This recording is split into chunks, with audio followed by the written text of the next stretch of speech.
কেমন আছো বন্ধুরা? আজকে একটা মাটনের রেসিপি নিয়ে এলাম। মাটনটা বানানোও খুব সহজ।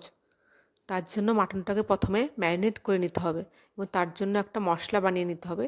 সেটি হলো পেঁয়াজ বাটা, আদা বাটা, রসুন বাটা, ধনে গুঁড়ো, জিরে গুঁড়ো, শুকনো লঙ্কার গুঁড়ো, হলুদ গুঁড়ো আর সামান্য পরিমাণ সর্ষের তেল।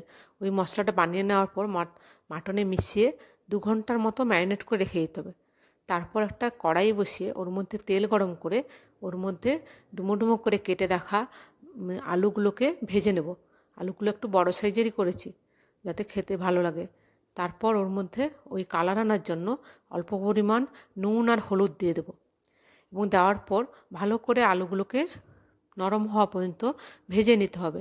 ভেজে নেওয়ার পর আলুগুলো আমরা তুলে রেখে ওই তেলের মধ্যে অল্প পরিমাণে তেল মিশিয়ে আমরা এই ফোড়নগুলো এরপর তেলে দেব।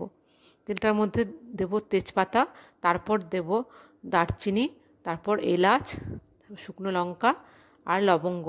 এই ফোড়নগুলো দেওয়ার পর ফোড়নগুলো একটু লাল লাল করে ভেজে নেব। ভাজা হয়ে যাওয়ার পর ওর মধ্যে আমরা কেটে রাখা পেঁয়াজ কুচি দেব এবং তারপর দেব কাঁচা লঙ্কা কুচি এবং রসুন কুচি এবং সেগুলো দেওয়ার পর মশলাটাকে একটু ভাজবো। ভাজা ভাজা হয়ে যাওয়ার পর আমরা ওর মধ্যে পরিমাণ মতো নুন দিয়ে দেব। নুনটা দেওয়ার পরে আমরা কেটে রাখা টমেটো দেব এবং এরপর মশলাটাকে কষাতে থাকবো। ভালো করে কষানোর জন্য ওকে ঢাকা দেব। ঢাকা দেওয়ার পরে মশলাটা থেকে তেল বেরোলে ওর মধ্যে আমরা যে মাটনটা ম্যারিনেট করে রেখেছি সেই মাটনটা ওর মধ্যে দিয়ে দেব এবং মাটনটা দেওয়ার পর আমরা ভালো করে কষাতে থাকবো। মাটনকে যত কষানো যায় তত খেতে ভালো লাগে এবং টেস্টও বাড়ে।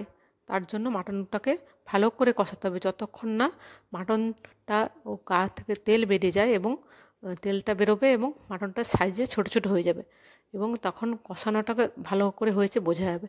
এরপর আমরা ঢাকা দিয়েও 5 মিনিটের মতো ওটাকে কষতে দেব।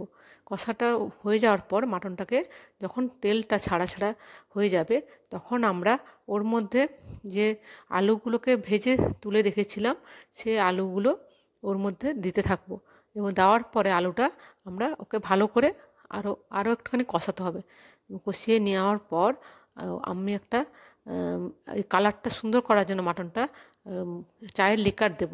তার জন্য জল গরম করে নিয়ে ওর মধ্যে একটা টি ব্যাগ দিয়ে ওই টি ব্যাগটা কিছুক্ষণ ভিজিয়ে রাখার পরে একটা কালার আসবে। ওই কালারটা আসার পর আমরা মাটনের মধ্যে ওই চাটা দিয়ে দেব এবং দেওয়ার পর ওই ভালো করে আবার একটুখানি কষিয়ে নেব।